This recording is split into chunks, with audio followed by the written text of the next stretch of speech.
گزارنے پر مجبور ہو جائیں گے۔ اس لیے میرے محترم بزرگوں اور دوستوں، ابھی وقت ہے، وقت کے رہتے ہوئے حالات کو بدلنے کے لیے ہمیں عزم کرنا پڑے گا، ہمیں ہمت کرنی پڑے گی، ہمیں ارادہ کرنا پڑے گا۔ اور 29 جون کو پٹنہ کے اندر جس وشال دھرنے کی بات کی جا رہی ہے، جس بڑے پروگرام کی بات کی جا رہی ہے، جس کے لیے علماء نے، مسلم پرسنل لا نے، امارت شریعہ نے لوگوں کو جم غفیر کے ساتھ بلا کر کے اپنا پیغام دلی کے ایوان تک پہنچانے کا فیصلہ کیا ہے، اس کو ہم ہر ممکن کوشش کریں گے کہ اس کو کامیاب بنائیں گے۔ اور انشاءاللہ ثم انشاءاللہ جہاں تک ہماری آواز پہنچ رہی ہے، ہم کوشش کریں کہ اپنے نجی خرچے سے، اپنی ذاتی صرفے سے ہم وہاں پہنچنے کی کوشش کریں، اور گاندھی میدان کے اندر کم سے کم 15 لاکھ کی اجتماعیت کے ساتھ مودی حکومت کو بتا دیں کہ ہمیں تمہارا یہ کالا قانون بالکل گوارا نہیں ہے، ہم سر کٹا سکتے ہیں لیکن تمہارے اس قانون کو مان نہیں سکتے۔ میرے محترم بزرگوں اور دوستوں، نوجوانوں، آج ہمارے مسلمان بھائیوں اور بہت سے بہنوں کو یہ ورغلایا گیا، ان کے دماغوں کے اندر یہ بات ڈالی گئی کہ ہم جو وقف زمین کے بارے میں مسائل لے کر آ رہے ہیں، جن چیزوں کو ہم کھڑا کر رہے ہیں، جن بنیادوں پر ہم ترمیم کرنے کی، رد و بدل کرنے کی کوشش کر رہے ہیں، اس سے مسلمانوں کا فائدہ ہے،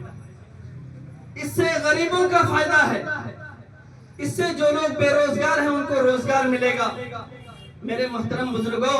آپ اور ہم اچھی طرح سے جان رہے ہیں اور دیکھ رہے ہیں، ملک کے اندر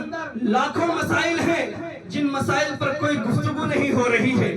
ملک کے اندر کروڑوں ایسے مقدمات درج ہیں، مقدمات ہائی کورٹ کے اندر، سول کورٹ کے اندر، سپریم کورٹ کے اندر جو درج ہیں، ان پر کوئی گفتگو نہیں ہو رہی ہے، کوئی چرچا نہیں ہو رہی ہے۔ لیکن ہم دیکھتے ہیں کہ جہاں پر مدھیہ پردیش سے لے کر اتر پردیش تک، اور اب تو ہماری باری آسام سے لے کر آج ہم اس بہار کے اندر اس کگار میں پہنچ گئے ہیں کہ اگر خدا نہ خواستہ ہمارے بہار کے اندر ان کی حکومت آ گئی تو ہو سکتا ہے کہ ہمارے ساتھ بھی وہی بیوہار ہوگا، وہی ہمارے ساتھ معاملہ ہوگا جو آج یو پی کے اندر یوگی سرکار کر رہی ہے، آسام کے اندر بی جے پی سرکار کر رہی ہے، اتراکھنڈ کے اندر بی جے پی سرکار کر رہی ہے۔ آپ کو معلوم ہونا چاہیے کہ اتراکھنڈ کے اندر 2 سال کچھ دنوں پہلے بی جے پی کی حکومت آ گئی ہے، اور کچھ دنوں پہلے انہوں نے وہاں پر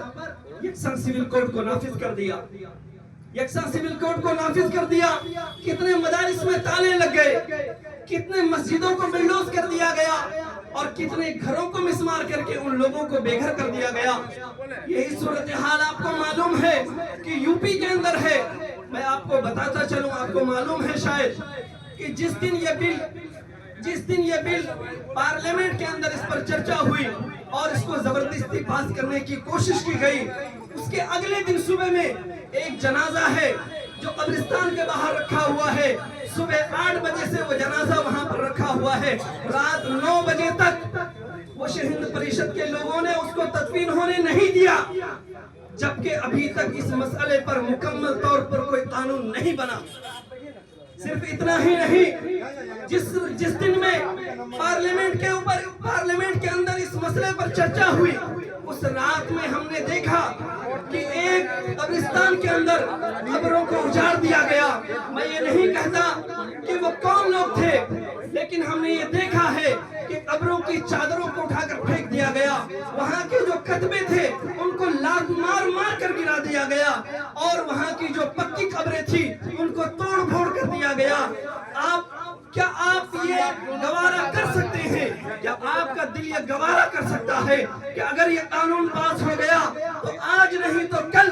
ہماری ملکیت، ہماری جائیداد، ہمارے آبا و اجداد نے جس زمین کو قبرستان کے لیے وقف کیا ہے، کل کوئی آ کر کے یہ دعویٰ کرے گا کہ نہیں، یہ وہ قبرستان یہ وقف کی ہے، اور انڈیا حکومت نے، انڈین گورنمنٹ نے اس کو خارج کر دیا گیا ہے، کیا آپ یہ قبول کریں گے کہ آپ کے دادا کی قبر کے اوپر کوئی لات مارے؟ کہ آپ آپ یہ قبول کریں گے کہ آپ کے باپ کے قبر کے اوپر کوئی لات مارے، کوئی کھڑے ہو کر کے پیشاب کرے؟ میرے محترم بزرگوں اور دوستوں، آج ہماری لڑائی کسی سے نہیں ہے، حالانکہ آپ کو معلوم ہونا چاہیے اس لڑائی کے اندر ہمارے ساتھ ہندو بھائی بھی ہیں، سکھ بھائی بھی ہیں، عیسائی بھائی بھی ہیں۔ ان کو معلوم ہے کہ آج اگر مسلمانوں کو اس قانون کے ذریعے سے کنڈم کر دیا گیا تو کل ہماری باری ہے۔ اس لیے آج وہ سب کے سب ایک پلیٹ فارم میں آ کر کے جمع ہو کر کے اس قانون کے خلاف لڑ رہے ہیں اور ہمارا ساتھ دے رہے ہیں۔ ہمارے لیے ضروری کیا ہے؟ ہمارے لیے ضروری یہ ہے کہ آج جو ہمارے قائدین، ہمارے رہنما، ہمارے علماء جس چیز کے لیے ہمیں کال دے رہے ہیں، جس چیز کی بات ہمیں کہہ رہے ہیں اور جس چیز کے لیے ہمیں دعوت دے رہے ہیں، ہمیں بلا چور چرا، ہمیں بغیر تردد کے، ہمیں بغیر شک کے اس پر لبیک کہنا ہوگا۔ یہ وقت کی ضرورت ہے، یہ وقت کی ضرورت ہے۔ محترم بزرگوں اور دوستوں، آج اگر ہم پیچھے رہ جائیں گے، آج اگر ہم اپنے علماء کی بات کو، اپنے قائدین کی بات کو، اپنے رہنما کی بات کو دل پر نہیں لیں گے اور ان کی آواز پر لبیک نہیں کہیں گے تو وہ وقت دور نہیں، وہ وقت دور نہیں، وہ وقت دور نہیں کہ ہمارے ساتھ وہ حالات پیدا ہوں گے جس کا ہم تصور نہیں کر سکتے۔ اس لیے آج وقت ہے، آج ہمارے پاس وقت ہے کہ آج ہم اپنے ہاتھوں کو بلند کریں، اپنی آواز کو بلند کریں، کیونکہ بھیڑ کے اندر انہی ہاتھوں کا اعتبار کیا جاتا ہے جو بلند ہوتے ہیں، گرے ہوئے ہاتھوں کا کوئی اعتبار نہیں ہوتا۔ انہی آوازوں کو سنی جاتی ہے جن کے اندر قوت ہوتی ہے، طاقت ہوتی ہے۔ بجھی ہوئی آواز اور دبی ہوئی آوازوں کو کوئی سنتا نہیں ہے۔ اس لیے یہ عہد کریں کہ اس چھوٹے سے پروگرام کی سے انشاءاللہ اپنی آواز کو اتنی بلند کریں گے، اتنی بلند کریں گے، اتنی بلند کریں گے کہ کل اور 29 جون کے بعد دلی کے ایوانوں کے اندر سلسلہ برپا ہو جائے، انشاءاللہ ثم انشاءاللہ۔